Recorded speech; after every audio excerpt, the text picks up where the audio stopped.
Hey y'all, my name is Jasmine Jakari and welcome to my channel.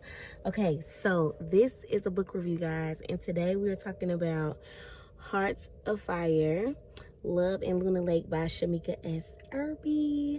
Listen, if you know, you know. If you follow me on Threads, Instagram, any of those places, I love talking about Shameka Erby and her work.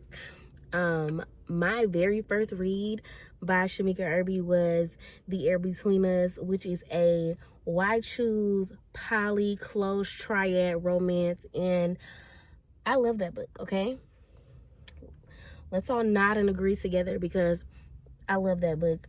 Something about Vino, Bash, and Nas will always stick in my heart, and it will always do something to me. Okay, so I rave about this woman constantly. I love her work, love reading her writing, and yeah, so I had an advanced reader copy of Hearts of Fire, Love in Luna Lake, and we went to Luna Lake at Christmas time. Okay, we had All I Want for Christmas Is Two, which followed Adrian, Janaya, and Damani. And Adrian, Damani, and Janaya are another triad that I loved, a close triad. They had been there for each other since childhood, so kind of a childhood friends to lovers type vibe. Listen, I will say this. I will go on record and say Shameka knows how to write poly LGBTQIA representation.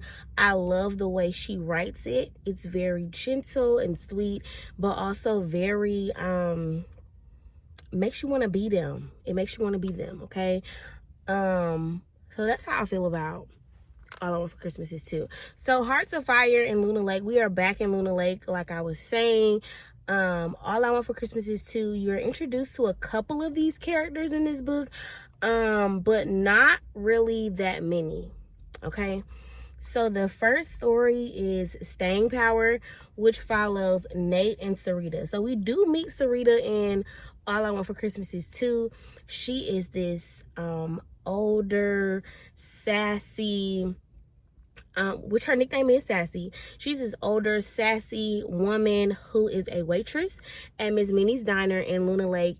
And what I did like about Sassy and what I did love about her was that she was very liberated. She knew what she wanted at one point because she was freshly out of a divorce, or freshly divorced, and she was telling men, like, straight up, like, we're only going to do this. This is only going to be this. And there's no commitment. There's nothing else that I can give to y'all. And I admire that about women. And I admire that because I'm also that person that's like, okay, look, this is what it is and this is what it ain't. And that's what Sarita did. Now, Nate, Mr. Nate Harper. Mr. Nate Harper was giving BDE, big dick energy, all throughout the short story, okay? And what I love about Nate, he said, I want one woman.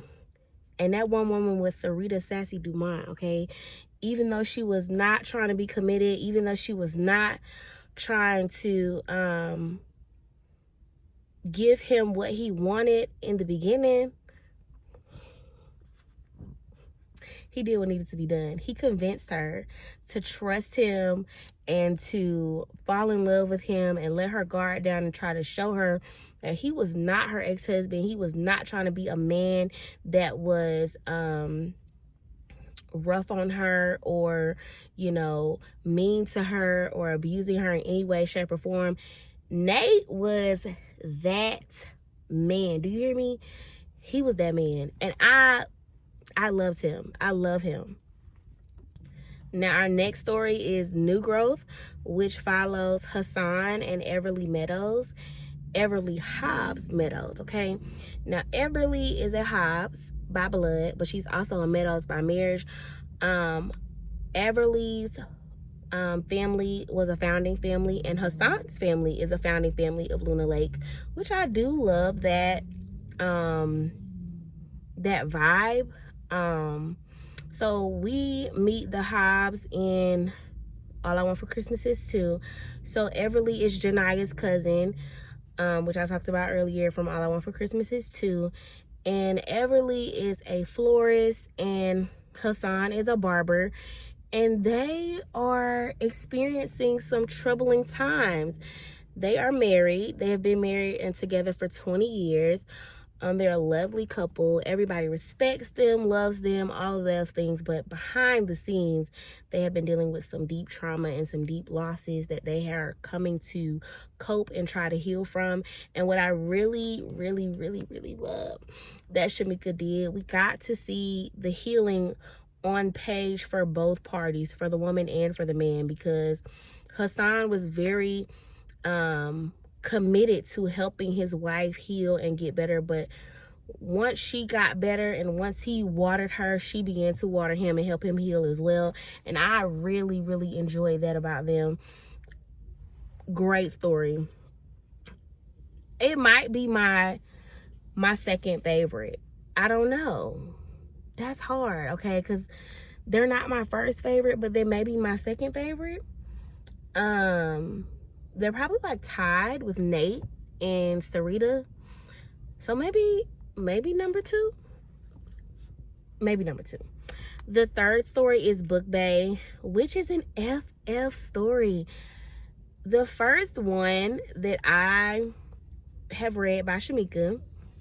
And listen, y'all, when I say that Shameka knows how to write those stories with the representation, she really does, and she really handles it with care, because she is so sweet and gentle, and the stories are so sweet and gentle that you can't help but to enjoy what she's giving us. Okay, so Book Bay follows Lila Meadows and Aslan Kendall Ross. Lila is a Meadows. She is Hassan's cousin. Again, a part of this founding family who started Luna Lake. So Lila is experiencing some form of grief. Aslan is new to Luna Lake. She has tried to come here to get a fresh start because of some troubling things that happened in her past from a previous relationship with a coworker. And they were perfect. I told Shameka, I said, these two are my favorite story. Like, I really loved what she did with them. Lila hadn't had any lovers or a love since her beloved passed away 10 years ago. And Aslan is scared to love again. She's scared for this fresh start. She's this well-trained musician. She knows 3 instruments. She's this amazing music teacher. She's trying to get her footing, and it's just like, it was just so beautiful. Like, their love, the way it bloomed, it was just, I loved everything about Lila and Aslan. They helped each other, like, and even though Lila wasn't really heavy in her grief, to me, she was still experiencing it in some way, shape, or form, because her bookstore, the Never Ending TBR, was a dream of her and her first loves. And it's like, okay, now I have this new love, and I'm, adjusting and opening myself up to something new and something more. And Aslan is like, she's scared. She doesn't want to do the wrong thing. She doesn't want to say the wrong thing. She doesn't want to make the wrong move. And when they finally make the move, the right move, it's just so beautiful. And I loved them. And the last story was Arrested Love. Officer Rick, and Violet and Sasha, we love a daddy who stepped up, okay? We love a daddy who says, this is my family, and you're not going to come into my family trying to mess it up and do no hoe shit, okay? Excuse my language. And Rick said, I'm standing on business behind my family. I'm standing on business behind my babies. And he did just that. And I love what he did for Violet and Sasha. He even went as far as finding this woman a job, getting her a house. Listen, a man, okay? And we love a good man. Rick was good. Rick is probably my number 3. Like, my number 3s are my number 1 is Aslan and Lila, but Rick is probably my number 3. Rick said, ain't no man finna come in here and disrupt. And she had 2 men trying to disrupt that shit. 2 men. And Rick said, we ain't doing that. He said, she got a man. I'm her man. Okay? And I just loved Officer Rick Wilkins. Okay? Rick stood on business. Whole time. So if you have not read anything by Shameka Erby, I encourage you to get into her catalog. Get into this woman's writing, y'all, okay? Like I said, I don't know how I would rate the couples because they pulled on me in different ways. But like I said, my favorites are Lila and Aslan. I did love Hassan and Everly. I did love Rick and Violet. I did love Nate and Sassy. But okay, so if I had a top, it's like I said, Lila and Aslan. But the rest, they're still top tier. They are still high on my list. So if you have not read this book, please go get this book. Please support Shameka Erby and this collab that they're doing with other authors. It is amazing, and I love y'all, and I will see you guys in the next video. Thank you for tuning in. Love you. Bye.